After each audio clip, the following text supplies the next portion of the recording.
Assalamualaikum warahmatullahi wabarakatuh. Halo sahabat matematik sekalian, bagaimana kabarnya di pertemuan kali ini? Semoga senantiasa dalam keadaan sehat walafiat ya, dan senantiasa selalu semangat. Oke sahabat matematik, di kesempatan kali ini kita akan belajar tentang fungsi dari dua buah himpunan. Tapi sebelum kita membahas tentang fungsi, ayo kita review dulu materi tentang relasi. Nah, untuk membahas materi tentang relasi ini, ada sebuah cerita bahwasanya Risa, Santi, Adib, dan Farah sedang membeli buku di toko buku. Risa dan Santi membeli novel, Adib membeli buku komputer dan buku kesehatan, Farah membeli buku pertanian. Nah, dari cerita ini, kita bisa mengambil dua himpunan. Yang pertama yaitu misalkan himpunan A, yaitu himpunan nama-nama siswa, yang kalau didaftar berisi Risa, Santi, Adib, dan Farah.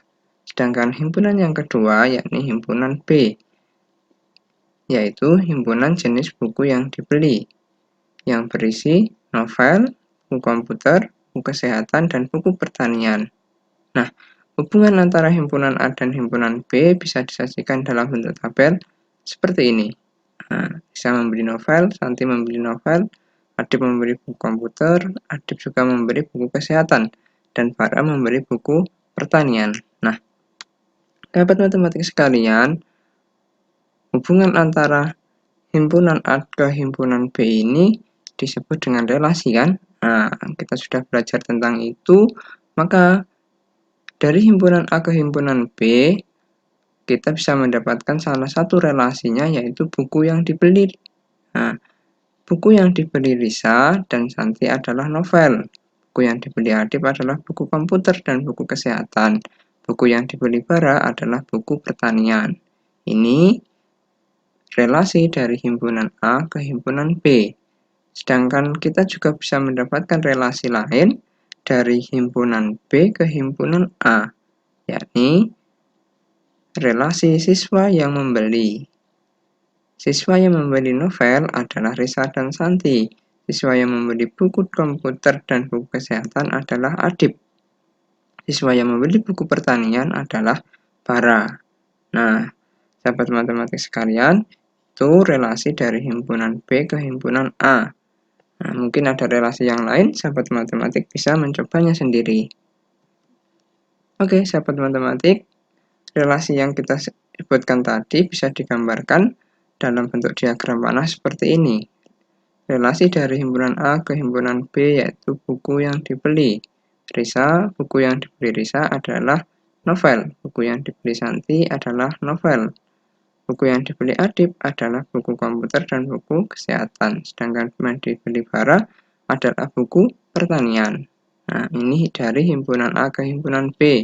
Yang sebelah sini adalah relasi dari himpunan B ke himpunan A.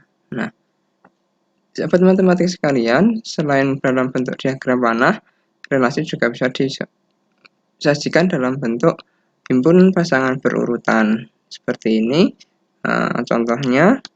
Dengan yang terakhir, relasi juga bisa disajikan dalam bentuk diagram kartesius. Nah, gambarnya seperti ini. Oke, itu sekilas review tentang materi relasi. Nah, sahabat matematik sekalian, untuk membahas materi selanjutnya yakni fungsi. Sebelum itu, kita ingat kembali bahwasanya di dalam dua buah himpunan yang ada relasinya, kita mengenal jika himpunan itu relasinya dari A ke B, maka A yang berada di posisi depan, ini kita kenal dengan istilah domain atau daerah asal. Sedangkan himpunan yang kedua dikenal dengan istilah kodomen atau daerah kawan. Nah, anggota dari kodomen bisa memiliki pasangan atau memiliki bayangan, menjadi bayangan dari himpunan di daerah domain. Bisa juga ternyata tidak memiliki pasangan. Nah, bisa saja terjadi seperti itu. Nah, Anggota kodomen, anggota daerah kawan yang menjadi bayangan dari daerah domain itu dikenal dengan istilah daerah hasil atau ring. Nah, di contoh ini 3579 adalah daerah hasilnya atau ringnya. Sedangkan 11 tidak termasuk karena dia tidak menjadi bayangan dari anggota di domain. Nah, itu sobat matematik perlu kita ingat kembali apa itu daerah asal, apa itu daerah kawan, dan daerah ring itu apa. Nah, untuk selanjutnya kita akan membahas tentang fungsi. Fungsi itu apa? Nah, sahabat matematik coba perhatikan.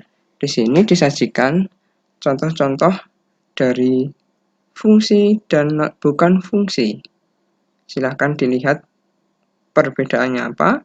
Nah, setiap anggota A mempunyai pasangan di B. Setiap anggota A dipasangkan dengan tepat satu di anggota B. Nah, setiap anggota A di sini yang fungsi memiliki pasangan satu di B. Kita tidak memperhatikan anggota dari daerah kawannya. Apakah punya pasangan satu atau dua, itu tidak menjadi perhatian kita di fungsi. Yang terpenting adalah daerah domainnya selalu punya pasangan tepat satu. Tidak boleh ada yang tidak berpasangan. Nah, itu fungsinya.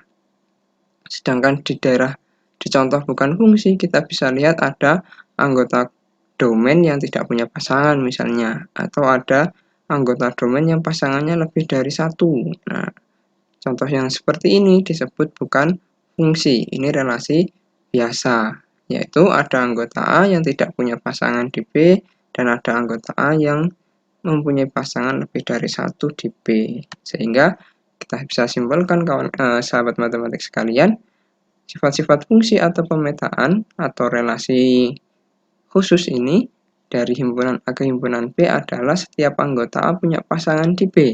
Setiap anggota A dipasangkan dengan tepat satu di anggota B. Nah, sahabat matematik sekalian, kita lihat tadi himpunan A mempunyai jumlah anggota. Nah, banyaknya anggota himpunan A itu dinotasikan dengan N dalam kurung A. Ini menyimbolkan banyaknya anggota A. Dan banyak anggota B disimbolkan dengan sama dengan N dalam kurung B.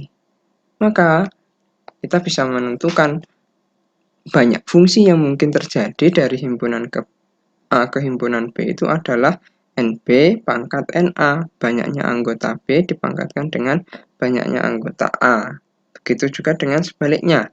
Banyak fungsi yang mungkin dari B ke A adalah banyaknya anggota A dipangkatkan dengan banyaknya anggota B. Nah, ini berkebalikan ya. Kalau dari A ke B, maka banyaknya anggota B pangkat anggota A. Kalau fungsi dari himpunan B ke A, berarti banyaknya anggota A pangkat anggota B.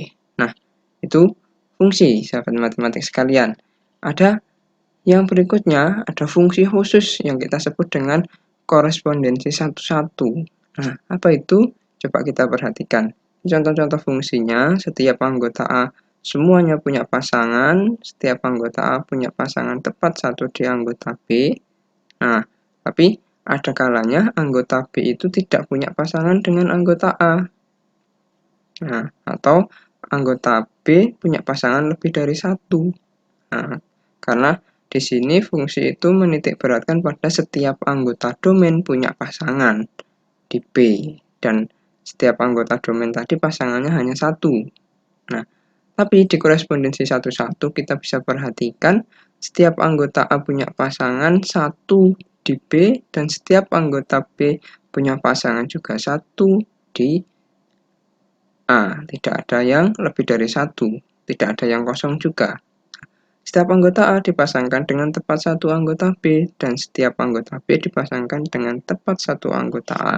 Itu ciri-ciri korespondensi, sehingga kita bisa simpulkan suatu fungsi atau pemetaan dari himpunan A ke himpunan B kita sebut sebagai fungsi korespondensi satu-satu jika memenuhi syarat yang pertama, setiap anggota A mempunyai tepat satu pasangan di B, setiap anggota B punya tepat satu pasangan di A.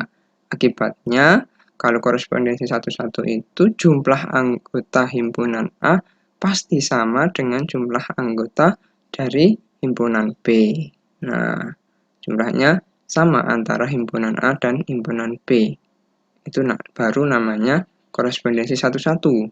Tapi ada kemungkinan kalau jumlahnya sama, belum tentu korespondensi satu-satu karena mungkin ada anggota kodomen yang tidak berpasangan dengan anggota domain bisa terjadi. Nah, oke, sahabat matematik sekalian, untuk notasi fungsi, kita notasikan dengan huruf kecil. Seperti ini, fungsi dari A ke himpunan B.